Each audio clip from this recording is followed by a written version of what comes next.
Hello, everyone, and welcome to this month's segment of Lynn Likes.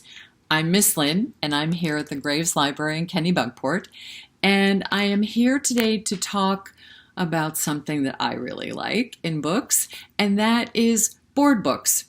Right behind me is our toddlers and babies section, where the majority of books on the shelves are board books. And let's see, I brought some that I'm going to highlight. And also, I have a couple of them that I'd like to read to you today. So, in looking at board books and thinking about their purpose and what people like about them, is they are very durable. They are made from heavier cardboard or some sort of pressed board. The pages are often thick and easily managed by very young children. Sometimes learning to turn a page of a book can be a skill, and it takes a while to cultivate that skill. And so with board books, more often than not, they have rounded corners. They're small, compact, easy for a toddler or a young child to be introduced to reading and really get into the joy of handling a book without someone saying, "Oh, be careful, be careful. You don't want to rip the pages." We want children to explore and to touch books and to enjoy them. It's also something with board books that are frequently seen is that they are great sensory exploring. There are many books that have the sensory pieces located inside of them. This pumpkin has a shiny, slick feel to it, and the raindrops over here are sticky, like they're raised up and bumped up. And then we have paper here. We have a bumped up pine cone. We have a sweater that a young child could feel. And we have the word. It's just one word, not necessarily a story. Something else I really like about board books, that you can really have an impact with literacy and a child learning vocabulary. And school bus and the grill in front. And look at this, colorful leaves. Again, a real sensory experience for young children. And a lot of the board books are designed for children ages birth to say 3. But recently I've been seeing maybe, I would say some 4 and 5-year-olds who are here in the library. And they come right over to this section and look, maybe they're finding books that they enjoyed as a young baby and they're thinking they want to take that book out again. But I have quite a few 4-year-olds who are interested in checking out the board books. So another type of board book, again, it's a little larger, but it has a sensory feel to the cover. The title is Bumped Up, A Good Day for Ducks, by Jane Whittingham and illustrated by Noel Tuzon. And I believe that it was published Pajama Press. Thank you, Pajama Press. And so when I open this one, the pages are much bigger, and it's about a story of Mother Duck and her ducklings and a young girl in a yellow raincoat and umbrella. And she's going for a walk. So a simple story. Again, it has great vocabulary in it. Lightning flashes, thunder crashes, zig, zag, boom, bang. Hurry home.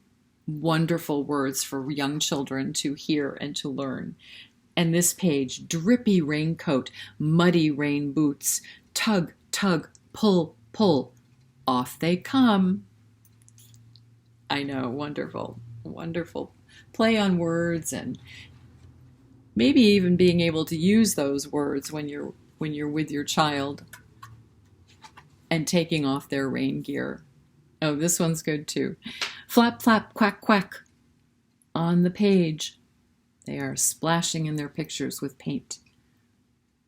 So again, another example of a board book. It's heavy. It's something that you might want to, if you have a young child, have them sit in your lap. You hold the book, and maybe they could help turn the pages because they are sturdy and quite thick. But again, a different variation on more of a sensory, much smaller Again, rounded corner. Lots of good vocabulary in both of them. The other one just tends to have a few more sentences and talking a little bit about more of a story to it. And then we have board books that ask a question. Who am I? With farm animals. And this one even has a cutout, which is kind of fun and indicates that we're going to be having a different sort of learning. So this says, peek through the holes to guess who I am. And this one is published in Canada. And I am not finding, I apologize, not finding that. Oh, I'm sorry. DK Publishing. Here we go. We'll try that again. DK Publishing. Okay. So who am I? Farm animals. And we have a duckling. So who am I? I live with hens. I am brown and feathery. I have a beak. I like to eat grain. Wonderful vocabulary and highlighted words that a parent or a caregiver could underline and say grain. Something really up close and personal for that young child who's just learning lots of vocabulary and to understand how books work. And then we have a peekaboo hole. Who am I? I am a rooster. Can you pretend to be me? Pretend to peck and say cock-a-doodle-doo.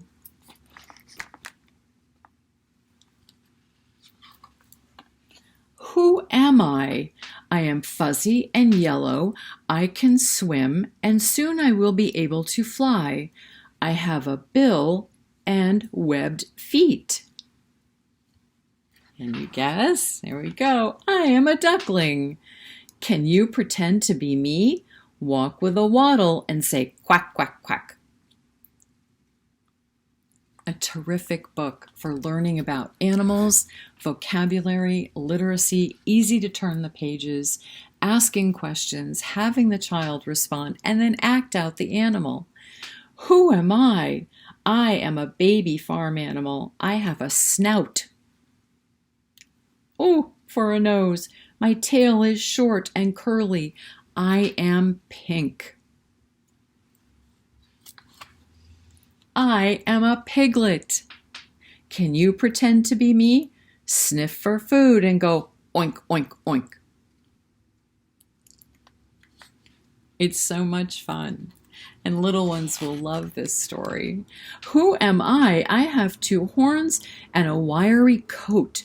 My short tail points up in the air. My hooves help me climb steep hills and mountains. I see somebody peeking. Who is that? You're right. I am a goat. Can you pretend to be me? Use your fingers to make my horns and say, meh, meh. All right, how about one more? Who am I? I live in a field and in a stable. I have a hairy mane and tail. My feet have metal shoes that go clip-clop when I walk. You guessed it. I am a horse. Can you pretend to be me? Pretend to gallop and say, neigh. That was great and a really fun book. Who am I? Farm animals. All right. The next board book that I have, I think is just, it's hilarious. Oh, on my beach. Look at that. So this, again, board book with thick board pages, rounded corners. This one's really not very heavy and easy to hold. Along with the farm animal one, they manage a little bit better than that larger one. So they do come in a variety of sizes. But this one has a magic hole in the back that you insert your finger and you have a built-in puppet. And that's just terrifically fun. So I'm going to switch sides here. Thank you for your patience. Okay, here we go. And I can hold it with my thumb here on down the bottom and a corner, and I can, on my beach. Let's see what this book has to say. On my beach, I race over sand with my friends. There it goes. I hide between the treasures in the warm tide pool. I think that all of you would enjoy this book, being able to put your finger in the puppet and have someone read it to you if you aren't able to read it. I crunch salty seaweed in the gentle waves.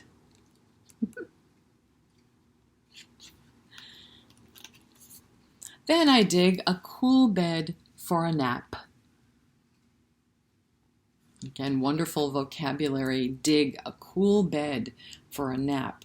And a child might say, I don't have to dig for my bed. No, my bed's in the other room. But this little guy has to dig a hole for his bed.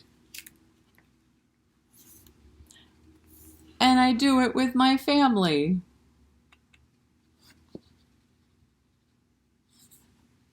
Board books are also very simple. And again, really focus on language, durability, and sensory integration, which is just so super. You can have this little built-in puppet, and it gives many connections for children too. Especially, I think about living here in Kennebunkport or Kennebunk, or I live in Wells, and I think that reading this story to someone who hasn't been to the beach would be delightful, but especially those children who have and can have that sensory experience with the puppet and be able to make that move on their own and be able to relate to the fact that they have been down to a tide pool and have seen crabs. Makes for a nice connection. All right, so I'm going to slide aside again and be able to show you that we have a wonderful section here at Graves Library of board books, all different sizes and colors, all different categories. We even have zoo babies, or there's another sensory exploration with making the chimpanzee move and a zebra move if you wiggle it around. And again, introducing really super vocabulary. Zebras run with the herd. Great way to introduce new words to children.